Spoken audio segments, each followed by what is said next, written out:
Olá, querido aluno, olá, querida aluna do Instituto de Educação Cristã Crer e Ser. É um prazer me encontrar com você aqui novamente. Chegamos aí à nossa quinta disciplina. Agora nós vamos falar sobre homilética, que é uma disciplina da teologia voltada à comunicação cristã, voltada à pregação, voltada a refletir sobre o que é, afinal de contas, ou o que deve ser o sermão. Nós vamos começar então aí esta disciplina com a nossa primeira lição, com a nossa primeira unidade. Lembrando que eu estou usando aqui a palavra lição, unidade de aprendizagem como termos equivalentes, né? E nesta primeira unidade, então, o nosso tema será homilética, importa que o evangelho seja pregado.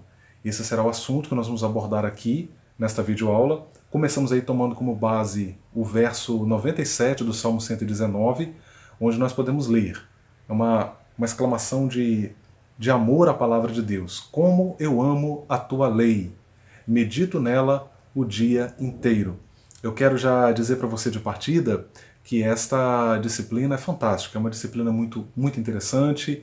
Uma coisa muito legal na homilética é que ela é uma disciplina também muito prática. Eu diria, ela toca muito a realidade da igreja, já que nós lidamos o tempo todo com a pregação, com a comunicação cristã, não apenas a pregação, mas a gente lida também com outras formas de comunicação na igreja. Estar na igreja, a liturgia nas nossas igrejas é um constante ato comunicacional. Então esta disciplina tem o seu valor, ela tem uma importância muito grande. A gente começa aí trazendo uma reflexão que diz o seguinte: sendo a homilética a arte de pregar, ela deve ser considerada a mais nobre tarefa existente na terra. O próprio Jesus Cristo, em Lucas 16,16, disse: Ide e pregai o Evangelho. Quando a homilética é observada e aplicada, proporciona-se ao ouvinte uma melhor compreensão do texto. A observação da homilética traz orientações práticas e importantes ao orador. Então você que me assiste, você que é pregador, você que é pregadora, educadora cristã, é importante que você tenha isso claro diante de você. A homilética, ela não existe para atravancar o processo de comunicação.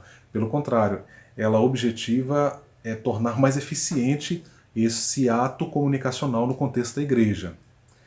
A nossa introdução afirma que pregar a palavra do nosso Deus é algo sublime e compensador.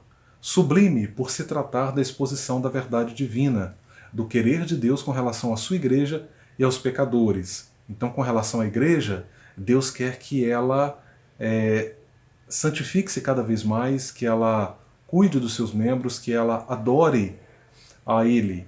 Quanto aos pecadores, o Senhor deseja salvá-los. Então perceba, essa verdade, ou essas verdades, elas são muito caras, são muito importantes e precisam então ser comunicadas com eficiência. A pregação da palavra de Deus também é compensadora, não é? Esse ato, ele é compensador, porque quando pregamos, pessoas são alimentadas e edificadas pela palavra de Deus e vidas se entregam ao Salvador através da exposição da verdade divina na pregação. Esse também é um ponto muito importante, porque quem de nós em nossas igrejas não presenciamos muitas vezes pessoas que entregaram as suas vidas a Cristo e tiveram as suas vidas e sofreram uma mudança muito radical no seu caráter, na sua vida em família, na sua vida em sociedade.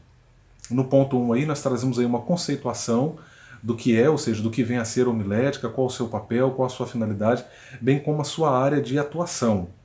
A homilética, ela é uma disciplina que está no campo da teologia prática, como você pode ver, até nós podemos voltar aqui nós podemos até retornar um pouquinho aqui naquela comparação que nós trouxemos em outra videoaula, quando você olha para a teologia, e aquela comparação que o Esdras Bento usa no seu livro Hermenêutica Fácil e Descomplicada, quando ele compara a teologia a um edifício de 5 andares, onde cada andar é uma área de pesquisa da teologia e onde cada disciplina é uma das salas que compõem esse andar. Então nós estamos agora no andar da teologia prática, que é, no caso, a homilética. A homilética é muito prática, ela está lidando com a pregação, que é algo muito real, que é algo muito concreto, que nós fazemos.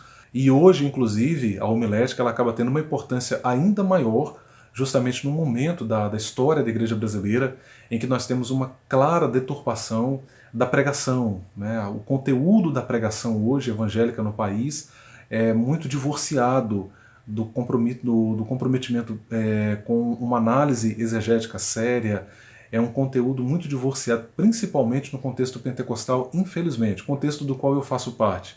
Então, quando você analisa o conteúdo teológico das pregações, principalmente as pentecostais, você percebe que há um claro desvio e uma clara falta de comprometimento com um estudo sério das Escrituras, né?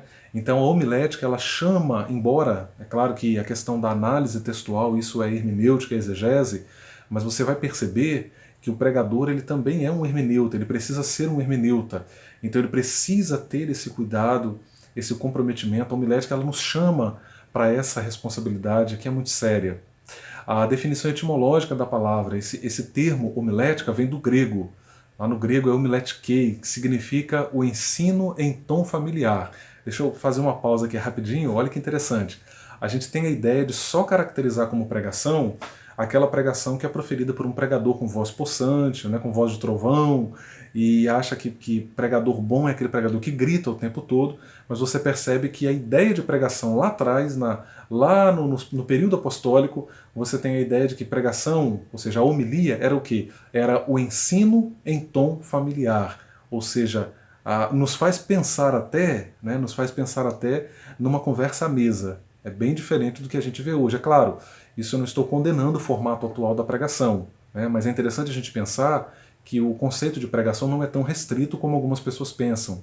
No grego clássico, nós temos a palavra homilos, multidão, assembleia do povo. Repare que os termos que vão desembocar, né, ou que definem a palavra homilética, todos eles estão atrelados à comunicação e a pessoas. Né? A ideia de, veja, multidão, assembleia do povo. Né? O verbo homiléu significa conversar. E aí desse verbo homiléu se adapta o termo homilia. Foi a partir da raiz homilética que passamos a entender a forma de pregação dos apóstolos no primeiro século da era cristã. Quem fala isso é o pastor Elianai Cabral. Depois, numa definição teológica e prática, homilética ela pode ser resumida de forma bem direta, de forma bem objetiva, como sendo a arte de preparar e expor sermões. Eu vou até contar uma história engraçada para você aqui, de um aluno que chegou para mim uma vez e falou bem assim: Rony, eu conheci um professor de teologia e ele tem um conhecimento tão fenomenal, que ele gasta 5 minutos para preparar um sermão. Aí eu falei para esse aluno bem assim: olha, ele pode conhecer muitos assuntos da teologia, muitas áreas da teologia, mas de homilética ele não sabe nada, porque quem conhece homilética jamais falaria um absurdo desse. Então veja, a preparação de um sermão toma tempo, né? A gente está falando que a homilética é a arte de preparar e expor sermões, e essa preparação implica trabalho, implica tomar o tempo, né? Qual é o campo de ação da homilética? A homilética, em suas aplicações, ela tem por campo de ação a vida do pregador, responsável pela transmissão da mensagem divina. A própria igreja, ou seja, a própria igreja é um campo de atuação da homilética, a igreja que recebe a pregação, também os pecadores, e ela ainda se relaciona com outras disciplinas teológicas, né, dadas as suas aplicações, tais como aí a hermenêutica, a exegese, a ética cristã e a teologia do obreiro. Mas afinal de contas, o que é pregação? Né? Aí eu vou citar agora o pastor Claudionor de Andrade, ele vai dizer que a palavra pregação vem do latim praedicare, e significa proclamação da palavra de Deus, visando a divulgação do conhecimento divino, a conversão dos pecadores e a consolação dos fiéis. É claro, esta é uma definição teológica da palavra a partir de uma leitura do seu significado etimológico, ou seja, a partir da sua raiz. Então, o entendimento de que na pregação você comunica uma mensagem que é de Deus, uma mensagem que vem de Deus para os pecadores, para que eles possam se arrepender e assim serem salvos. Avançando um pouquinho mais, a pregação tem dois lados, né? Ela é um milagre duplo. O primeiro milagre é Deus usar um homem imperfeito, que é pecador e que é cheio de defeitos, para transmitir uma mensagem que emana da palavra de Deus. Palavra que é perfeita, que é pura, que é cristalina, que é santa. Trata-se de um ser perfeito, ou seja, Deus, usando um ser imperfeito, ou seja, o pregador ou a pregadora, como seu porta-voz. Só um milagre pode tornar isso possível, né? E é uma verdade. Quem de nós ali muitas vezes, como é salutar isso, né? Você vai para o culto e aquela pregação e você fala: meu Deus, essa pregação foi para mim, né? Parece que o pregador ele está se dirigindo diretamente a mim. Então a palavra de Deus, essa aplicação da palavra de Deus, aí você tem uma ação do Espírito de Deus que vai aplicando a sua palavra nos corações. O segundo milagre é Deus fazer que os ouvintes aceitem esse porta-voz imperfeito, escutem a mensagem por intermédio do pecador e finalmente sejam transformados por essa mensagem. Esse é o grande milagre da pregação. E aqui eu quero chamar a sua atenção porque hoje, infelizmente, no movimento evangélico, querido aluno, querida aluna, a gente convive com muita empáfia religiosa, né? Os nossos discursos de santidade, na verdade, são autoafirmações religiosas. Eu costumo dizer que quando eu vou pregar, eu gosto de me sentar, é claro, eu estou falando aqui figuradamente, mas eu gosto de pensar, quando eu vou pregar, que eu vou me sentar ao lado do meu ouvinte e conversar com ele. Então eu não falo do alto da minha santidade para os meros pecadores que estão lá embaixo, não. Tipo o fariseu lá da parábola. Eu prefiro estar na posição do publicano, né, que batia no peito e dizia, Senhor, tem misericórdia de mim. Então o pecado que eu condeno é o meu pecado, é a minha falha. Eu estou na mesma condição, eu também sou carente da graça de Deus, mas eu acredito na verdade que eu estou transmitindo e que essa verdade é libertadora, porque libertou a mim, pode libertar outras pessoas. Isso é comunicar a boa nova, né? Esses discursos que a gente vê nesses congressos, nesses eventos que a gente percebe hoje, tem muita coisa na internet, você percebe que o pregador fala como se ele estivesse imune àquilo ali.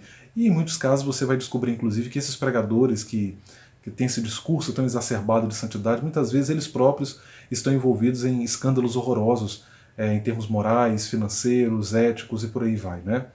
Enfim, avançando um pouquinho mais, a pregação ela requer dependência de Deus. Paulo nos dá o exemplo da dependência de Deus para proclamar o Evangelho. Ele pede aos crentes de Éfeso que orem para que eles sejam um arauto ousado na proclamação do mistério do Evangelho, ou seja, ele precisava de ajuda espiritual. Concluindo então essa nossa primeira unidade, devemos nos mostrar dependentes de Deus para anunciar a sua palavra.